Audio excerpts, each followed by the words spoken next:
우리가 곧 오를 수 있는 지역을 알면 얼마나 좋을까요? 그래서 불인 입장에서 그런 곳들은 어떻게 선별해야 하고 어떤 부분에 중점을 두어서 생각해야 되는지 알려드려 보겠습니다. 그대로 따라하면 진짜 그대로 따라하면 그래도 돈 되는 곳이 보일 거예요. 자, 첫 번째, KB 시계열을 통해 상승 압박받는 지역을 선정한다. 이 영상에서도 알려드렸지만 간단히 설명드리면 0.3% 3번 이상 오른 지역이 보니까 폭등할 확률이 매우 높더라. 그래서 전국에서 0.3% 이상 3번 오른 곳을 선별합니다. 계속 0.3% 이상 오른 곳이 아니라 0.3% 미만으로만 오르다가 갑자기 0.3% 오른 곳을 말하는 거예요. 평택과 안산 단원구와 상록구 보시면 제가 왜 이런 말을 했는지 어느 정도 이해되시죠? 제가 찾아보니까 위와 같은 공식에 적합하여 주목할 만한 곳이 몇 군데 있더라고요. 현 시점, 여러분 현 시점 기준입니다. 마산 하포구 보시면 별 영향 없다가 최근에 0.3% 이상 3번이나 나왔고, 진주도 갑자기 뭔가 반응을 보일 수 있으니 관심 가져봐도 좋을 것 같아요. 익산 같은 경우도 뭔가 스물스물 올라오는 조짐이 있습니다. 구미도 최근에 뭔가 심상치 않아요. 제 이론대로라면 마산 하포구, 진주, 익산, 구미는 관심 가져볼만 한 거예요. 그 다음 우리는 거인의 어깨에 올라탑니다. 불인이는 여러 가지 분석을 해야 되는데 사실 알아보는 게 처음엔 쉽지 않거든요. 그래서 분석한 글을 보는 거예요. 부동산 스터디 카페라고 있는데 회원수 보이시나요? 170만. 사실상 대한민국에서 아파트 투자한다는 사람은 거의 다 보는 카페예요. 이곳에 가입해서 마산 하포구, 진주, 익산, 구미 키워드로 검색해보면 전주, 군산 다음은 익산? 익산 모연 이지움이라는 익산 관련 투자 상품이 있다. 자, 공시지가 1억 미만 투자 분석 등 투자와 관련된 글들을 볼 수 있습니다. 저평가 키워드도 섞어서 검색해보면 이곳이 왜 저평가이고 왜 오를 것 같은지 최근 글들도 많이 볼 수 있어요.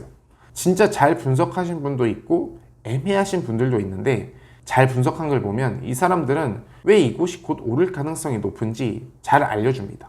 사실 이런 부분들을 내가 직접 찾아보는 게 가장 좋지만 부동산 초보는 그것도 힘드니까 거인의 어깨에 일단 올라타는 거예요. 그리고 조회수 보면 카페 글인데도 생각보다, 여러분 정말 생각보다 파급력이 큽니다. 근데 문제는 이분들이 분석한 글이 진짜 맞는 말인지 진짜 영향력이 있는지 내가 판단할 수 있어야겠죠. 그래서 제가 계속 상승하는 곳들의 공통된 특징들을 여러 영상에서 알려드린 겁니다. 종합해서 정리해 드리자면 제가 생각했을 때 큰 틀은 4가지예요. 첫 번째부터 설명드리면 우리가 투자를 할 때 그냥 투자하진 않죠. 무조건 비교할 대상이 있습니다. 아파트도 마찬가지예요. 주변 비교 지역이 있습니다. 지역 내에서는 1급지와 2급지를 비교할 것이고 1급지 안에서도 신축과 구축을 또 비교할 거예요. 지방이라면 지방과 지방을 비교할 겁니다. 전주와 군산, 익산을 서로 비교하고 구미와 경주를 비교하는 것처럼요. 비슷하다고 평가받았는데 한 지역이 어느 이유로 갑자기 올랐어요. 그럼 여러분이 반대급부의 집주인이라면 어떤 기분이 드시나요? 가격 올려야겠죠? 나도 그 가격 받아야겠죠? 두 번째로 수요와 공급은 불변의 법칙입니다. 부동산 가격의 폭등은 서울의 공급 부족에서 시작되었어요. 제가 말하는 것이 아니라 대다수 전문가가 하는 말입니다. 그러니 요새 정부에서는 어떻게든 공급하겠다, 대선 후보들도 어떻게든 공급 늘리겠다 말하고 있는 것이죠. 수요와 공급, 경제의 아주 기본적인 원리잖아요. 그래서 수요 공급을 잘 봐야 합니다. 특히 애매한 지역일수록 더 잘 봐야 돼요. 내가 가지고 있을 동안, 즉 내가 매입해서 매각한 기간 동안 그 지역의 수요 공급 그래프가 어떤지. 단 신도시가 생겨 공급이 많은 지역은 그렇게 나쁘지 않습니다. 주변이 완전 바뀌는 거라 공급이 많아도 주변 수요를, 아주 많은 수요를 빨아들일 수 있어요. 세 번째로 곧 실현될 개발 호재가 무엇이 있는지, 그리고 그것의 파급력이 큰지 체크해 봐야 합니다. 여러분이 경제 뉴스를 보다가 속보, 신분당선, 예타 통과라는 기사를 봤어요. 그러면 어떻게 하실 건가요? 저라면 바로 근처 중개사에 전화합니다. 사장님, 매물 있나요? 이렇게. 신분당선과 예타 통과라는 파급력이 어마어마하기 때문이에요. 실제로 작년에 신분당선 예타 통과된 수원 화서역 구축 아파트 예타 통과 소식 후 한 달 만에 1억 넘게 올랐습니다. 지금은 2억 중반에서 5억 중반으로 3억 올랐어요. 제가 투자하기도 했던 곳이기도 하고요. 자, 네 번째로 좋은 일자리가 증가하면 파급력이 큽니다.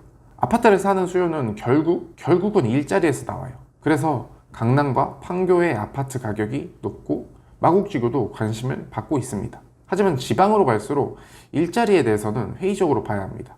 진짜 부가가치를 창출하고 얼마나 많은 사람이 그 기업에서 일을 하는지, 그리고 그 개발 호재가 진짜 실현될 것인지 여러 가지로 크로스 체크를 해봐야 돼요. 당연히 여러 가지 오르는 원리가 있겠지만 제가 생각할 때 파급력이 정말 큰 네 가지를 모아본 것입니다. 정리하자면 KBC 계열 통해 관심 지역 좁히고 관심 키워드로 부동산 스터디에 검색해서 여러 글들 정말 다 읽어보세요. 여러분 읽어보고 제가 설명드린 네 가지 키워드에 적합한 지역인지 여러분이 직접 분석해 보는 겁니다. 다른 사람의 글을 통해서 또 내가 분석을 하는 거죠. 우리가 애널리스트 리포트 보고 이 사람이 말한 분석이 맞는지 판단하는 것처럼. 근데 투자가 진짜 어려운 게 네 가지 키워드에 모두 적합한 지역은 거의 없을 거예요. 그러니까 투자가 어려운 거고 돈 버는 게 어려운 거죠. 어떤 원리에 집중할 것인지는 내가 선택을 해야 됩니다. 그래도 초보자 입장에서, 투자자 입장에서는 정말 여러 가지 생각해야 돼요. 주변에서 하는 이야기가 너무 많습니다. 금리 인상된다더라, 아파트 다 올랐다, 이제는 끝물이다, 여기는 학군이 더 안 좋다, 상권이 없다 등등 우리는 잘 모르는데 너무 여러 가지 이야기를 듣습니다. 그래도 제가 생각할 때 네 가지 원리, 정말 중요한 네 가지 원리는 꼭 체크해 보시길 바랍니다. 분석한 글 보고 관심 가는 지역 선정하고 거기 안에서도 좀 관심 가는 아파트가 보이면 이제 중개사에 전화해서 물어보면서 최적의 매물을 고르는 작업을 하기만 하면 됩니다. 그 이후부터는 그렇게 어려울 건 없어요. 분명 지금 당장 투자금 한 5천만 원 정도 있으셔서 제가 알려드리는 원리대로 다음과 같은 지역 분석해 보시는 분들도 계실 거라고 생각해요. 하지만 투자금 없어도 꼭 분석해 보시길 바랍니다. 그래서 내가 생각할 때 어떤 아파트가 오를 것 같은지 어디에 메모라도 해놓으시면 좋을 것 같아요. 그래야 그 아파트들이 어떻게 올랐는지 떨어졌는지 내 실력을 확인할 수 있고, 또 그래야 내가 진짜 돈이 생겼을 때 바로 투자할 수 있습니다. 좋아요, 구독, 알람 설정하고 진짜 돈 벌어봅시다. 안녕.